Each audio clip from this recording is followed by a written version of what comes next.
Hello again, everybody, and welcome back to the Accelerator with Michael Conniff. That's me. This is a podcast devoted to entrepreneurs, startups, founders, and all things related, and also to the angels, VCs, and family offices and investment firms that keep a close tab on them. We now have two podcasts. This is the Accelerator. We also have the Angel. Check them out on all the major platforms. Rate us, rank us, all kinds of things you can do to help us out. Share our podcast. We like that too. And we're actually doing really well. We've got thousands of emails going out and a very high open rate, which I'm thrilled about. So lots of people are starting to listen in and catch up to this podcast. Today, we're doing something a little different for us. We're usually one-on-one, but now we are one-on-three with Ryan Scott Coles. He's a UConn entrepreneurial, or rather a professor of entrepreneurship at UConn, University of Connecticut in Stores. He also is the founder and chief scientist at Daigle Labs. And he's done us the favor. First of all, hello, Ryan. Thanks for being here. Appreciate it. Thank you, Mike. It's exciting to be here.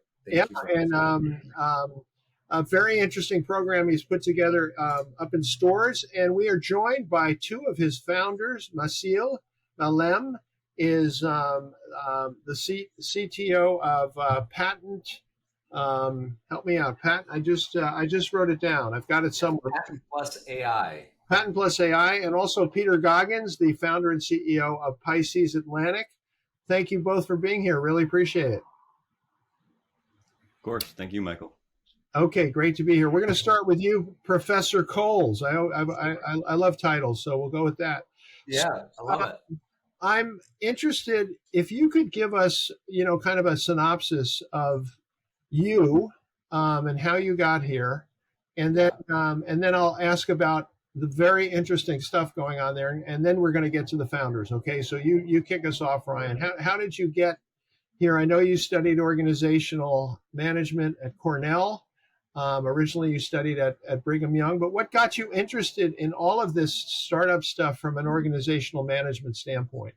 Yeah, I think it started with, 2011, I hopped on a startup, and it was international. So international entrepreneurship, where you're in a startup, but you've got operations on an international level from day one. And this was a volunteerism startup. And we happened to be operating in the Middle East. We were trying to facilitate internships for undergraduates to the Middle East. We were our own independent company. And if you remember about the Middle East in 2011, that's when you had all the revolutions from the Arab Spring.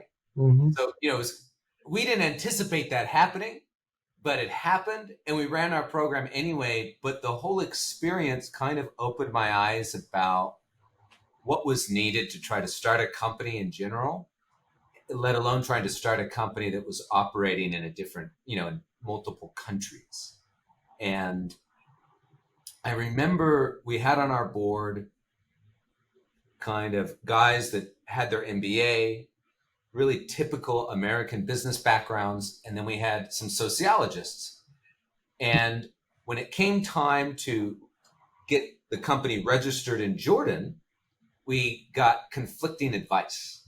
So the guys with MBAs on the board kind of pointed to which government ministries we needed to go to, the paperwork we needed to do. And then these sociologists were like, no, actually what you need to do is go out into the countryside of Jordan, spend time with the leaders of these Bedouin tribes in these tents with camels, and that'll help you get this company legally registered in Jordan. And it was, very weird. And I think I attribute this, sometimes being young and dumb in entrepreneurship is a good thing. And for whatever reason, because I was 24 at the time, whatever reason, we decided to follow the sociologist's advice, even though as an American on face value, it sounded weird. But it ended up working. And we ended up being able to get up and running in Jordan a lot more quickly and ahead of other much larger organizations, to the point where they were like knocking on our door saying, how the hell did you guys jump us in line? You're this small nobody of a company and you're all in your mid-20s. And that really opened my eyes around culture, power structure, right? Informal power structure, social networks, and how those are structured in a country and how that plays a role in business. And that's when I said to myself, I want to understand this better so that I can help other companies, startup or otherwise, learn how to grow and grow through a strategy of internationalization. And so that's when I picked up doing some doctoral work at Cornell and kind of dedicated myself for 6 years on these types of topics. Came to UConn and started this lab with the help of Kyle Daigle. He's the COO of GitHub. And I think, with Peter and Massyl here, you can, I think, with some of their stories of what we've been doing, see some of the success that we've had. Yeah, and you're a professor, so you're assume you're teaching courses, and you also and I think these guys are part of what you call your Foundry. Is that right? So yeah, that's right. So I teach an entrepreneurship course, and we cover the gambit on coming up with a business idea and getting it off the ground. And then the Foundry is the focal point of our lab. That's where we, as a team, take what we learn about starting a business and experiment with building businesses around science and technology breakthroughs. So like in Massyl's case with PatentPlus AI, that's AI, but we'll also do other types of science, not just computer science. We'll do biology and environmental science. So like Peter's invention with Pisces Atlantic, right? Yeah, no, and I should point out you're a professor at the business school, right? So these are MBA candidates, is that right? Massyl and Peter, no, they're graduated, and they're let's see, Massyl, yours was engineering, your undergraduate degree. Peter, environmental science, and then you just finished a master's in engineering in global venturing, right? Okay, great. So they've kind of gone through your program. Now, Massyl Malem is co-founder and CEO of PatentPlus AI. So, Massyl, tell us what your company does, and also tell us. I'm assuming it helped to be part of the UConn Foundry, but help us understand sort of what that process was. But how did you come up with the idea for Patent AI, and where do you stand right now? How far have you gotten? Yeah, absolutely. So the idea originally came, it was born out of a co-op I did when I was a chemical engineering student at UConn. So the co-op, for people who don't know, is just an internship that you do during the school year. So you're maintaining your full-time student status, but you're working full-time, a company or law firm, etc. For me, it was working at a company in their IP department, so their intellectual property department. And they're like, a chemical engineering company. They make, fibers that go into surgical masks, gowns, oil filters, stuff like that. So I remember I was just procrastinating for my organic chemistry exam once, didn't want to study, I was tired. So I go through my emails and I find like a listing for the co-op looking for Ph.D. chemistry students or law students. And I'm like, why would you ever put those two in the same sentence? It made no sense to me. But although I was studying chemical engineering, I loved law since I was a little boy, always wanted to go to law school. So long story short, I discovered the world of intellectual property and immediately fell in love with it. During the job, one of the biggest tasks that I was responsible for was patent searching or prior art searching. And it's an integral part of the whole legal system when it comes to making inventions and protecting your intellectual property. And it's very difficult to do. Patent searching you'll have to do for any invention if you want to make, use, or sell it in a particular jurisdiction. You have to do it if you want to invalidate a foreign patent of a competitor.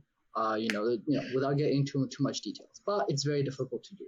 And what we used to do in our company is either outsource or do it internally, in-house.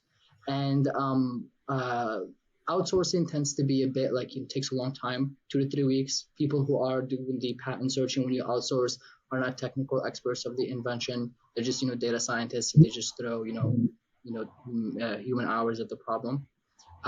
In-house searching takes also a long time, but it's also very tedious, and you have other things to do. So me and my best friend Jake, we also met, engineering house, learning community, freshman year at UConn. Big passion about AI and technology innovation. And we decided to found a company to use AI to at first help people with patent searching, but now we're fully fledged on towards the path of completely automating the process, or as much as we can, and having AI perform the patent search, give you the report, and then let you, strategize and move forward after that. And where does the company stand now in terms of progress, customers, traction, stage? Absolutely.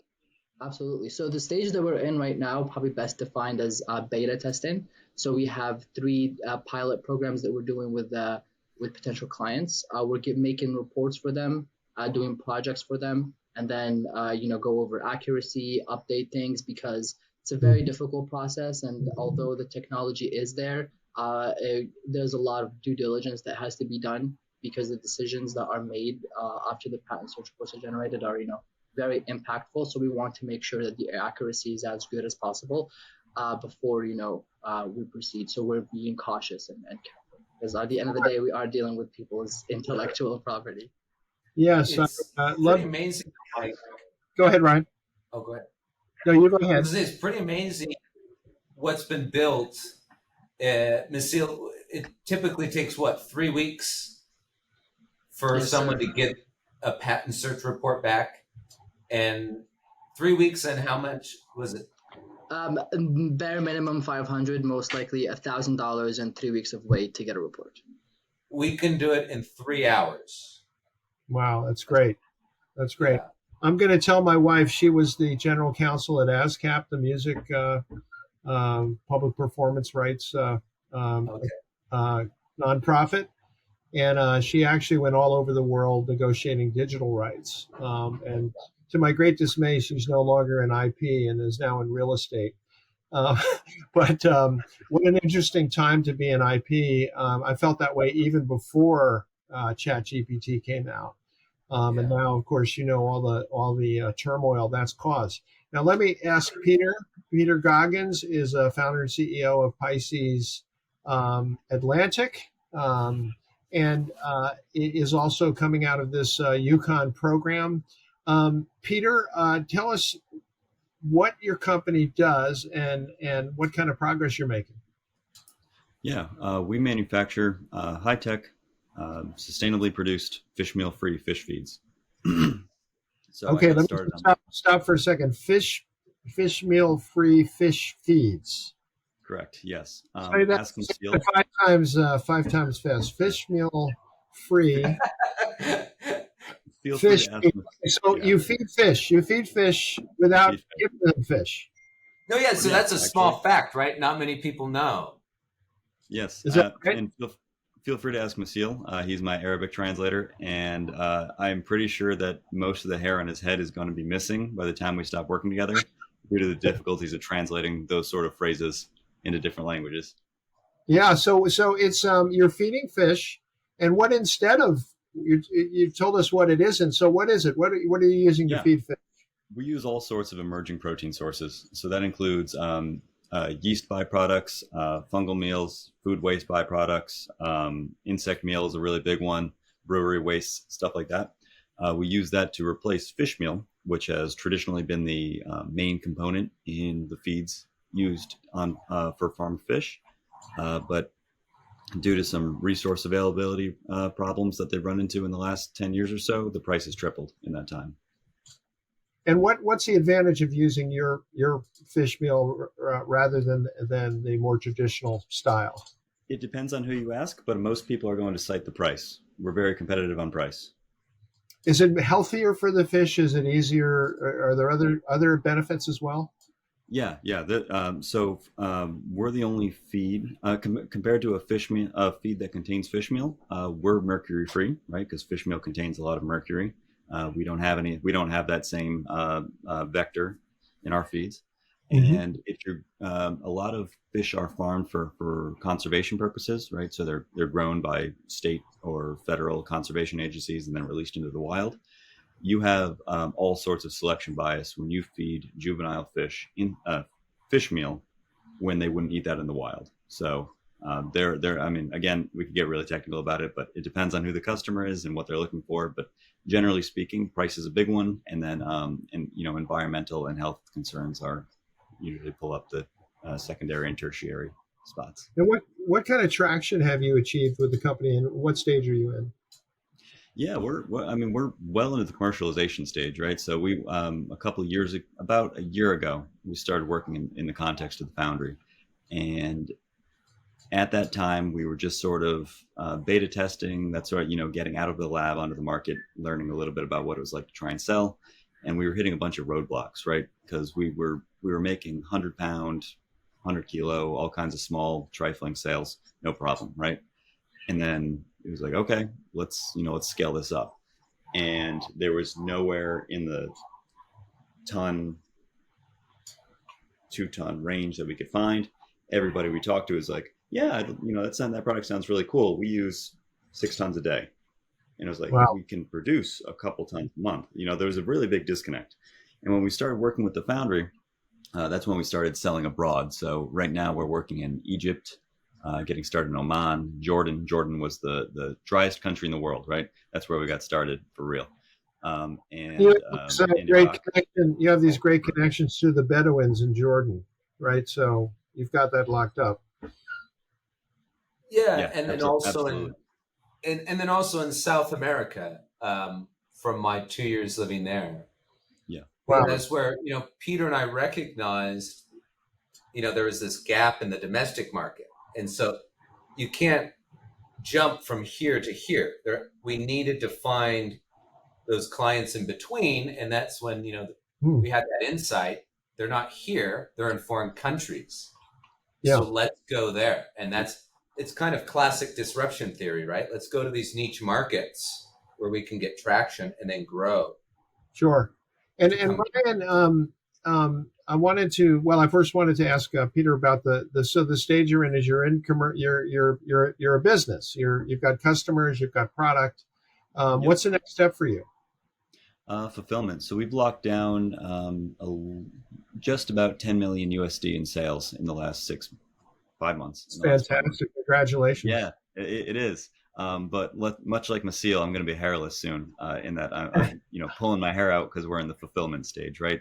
You've got all sorts of logistics, manufacturing. The biggest one is paperwork. Having products approved for sale in different markets. So we're in the thick of it.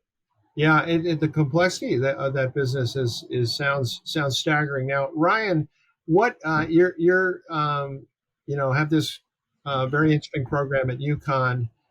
You're running the labs and the Foundry. They're two different things, right? They're not the same thing. Well, the Foundry is part of Daigle Labs. It's part of the labs. Okay. We do the academic research, but the Foundry is where we apply it, right? So we do the research around how to build businesses, and the Foundry is where we actually take that knowledge and get in the trenches and help build some science-based ventures. Just for people, obviously the notion of a Foundry has been around. People have heard that word, but how do you define it in the startup context? Yeah, so Foundry, I think, is an older English word for factory or manufacturing. So a startup Foundry is, where we are, building or manufacturing startups, right? Turning out startups. And some of our projects are fairly early stage or ground up. So we have some projects in the Foundry where we are taking our own published research, trying to build businesses around it, or other people's published research to try to build businesses around it with them. Or sometimes it's companies like Peter's where, they were operating for 5 to 6 years, but, didn't have maybe the social network access to go to these foreign markets and really take off.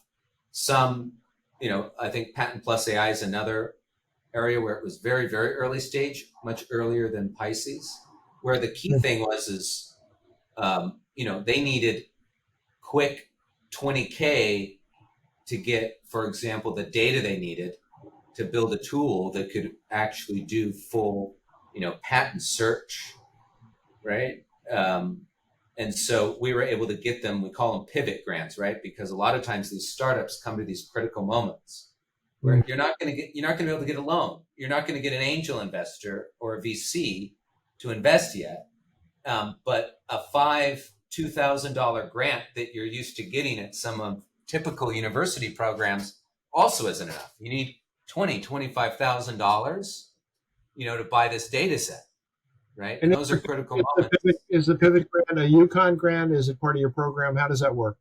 Yeah, so this is part of the Foundry. This is, part of what, when we dig in with startups, we're more in the trenches with them.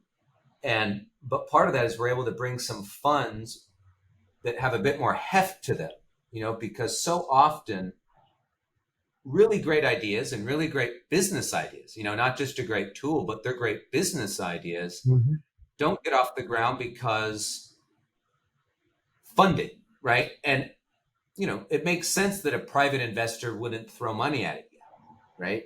But if you can get stronger grants behind it, right? Like 25,000 to get that data set, and have a coach or a PI that's working with them, in the case of actually making social network connections, flying with them and sitting in help, with sales calls with them, helping them land clients. We can build that pipeline. We can get a company that otherwise might not get off the ground, actually off the ground. So that's why I like the word Foundry. More involved in an incubator, accelerator. It's an interesting concept. So Massyl, in your case, what would you have done without the Foundry? Is one way of asking this. Would you be here today, Massyl? For sure. Yeah, I think we are a good example of the functionality of the pivot grants, because to kind of give you a bit of more perspective, in order to search the patent database, obviously you have to have access to it. A lot of the patent documents are publicly available. By definition, a patent is a contract between you and the government, wherein you tell them how you make your invention and they protect it for you.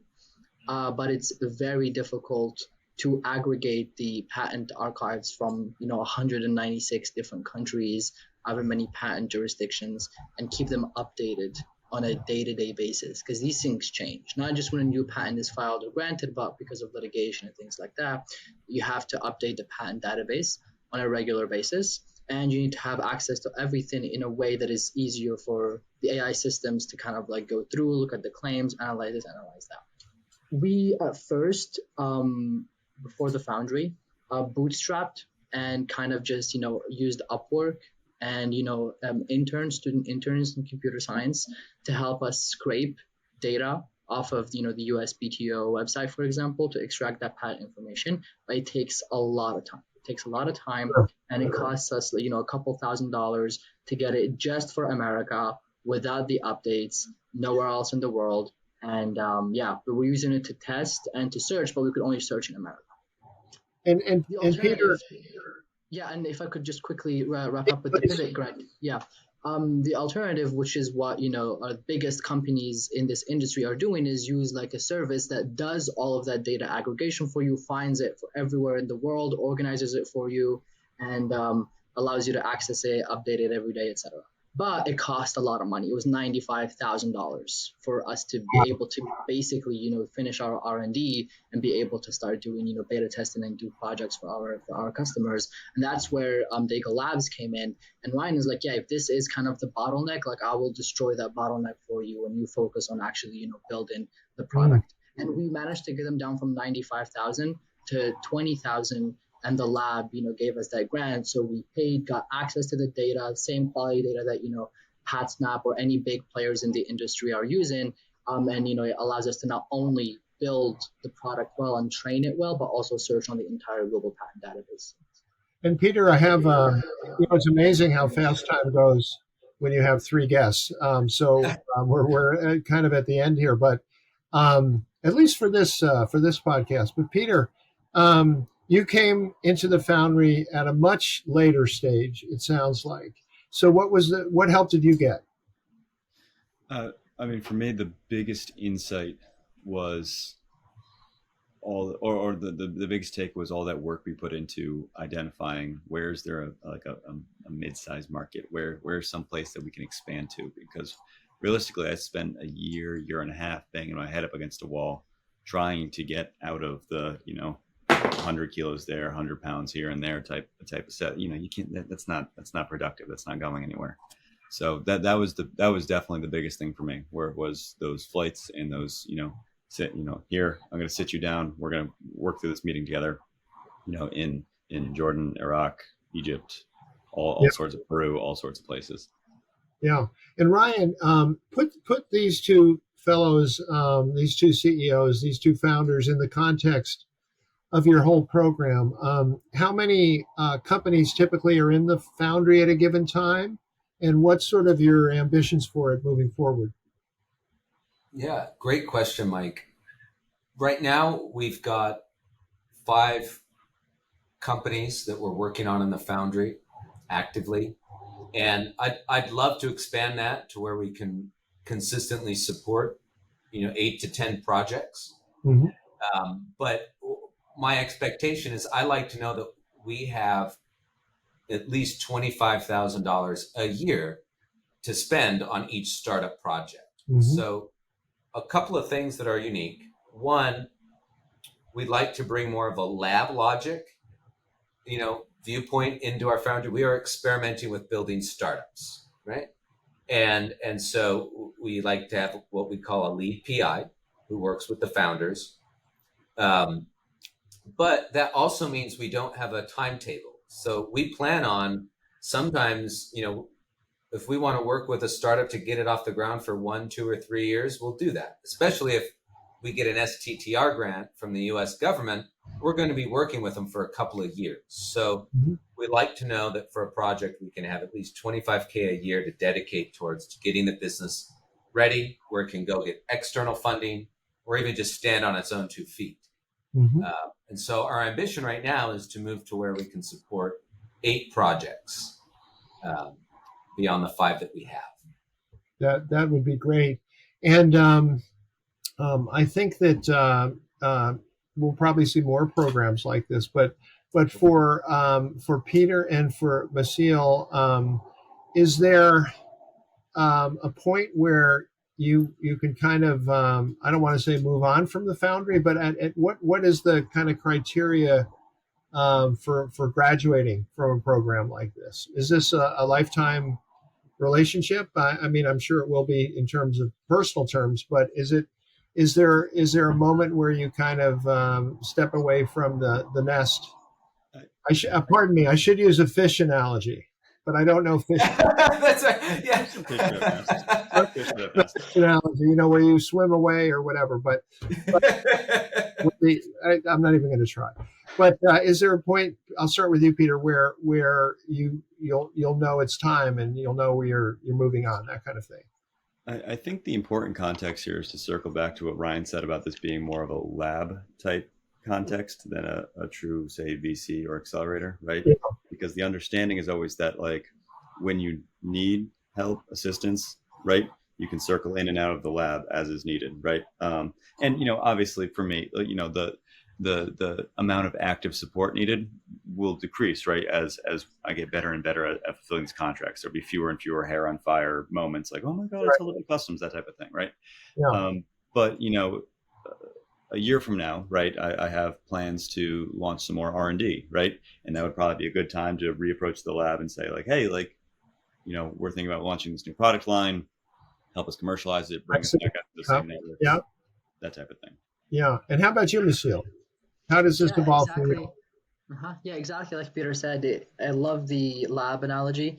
As someone who's done, undergraduate research for 2 years, I think this is the exact kind of philosophy that needs to apply to entrepreneurship to make it more efficient and get, better results and be quicker with things. I will answer it even outside of PatentPlus because Peter kind of addressed that. I also wear multiple hats in the lab. So I'm working as a translator for Ryan, go all the different types of countries, working with Pisces Atlantic and other startups there.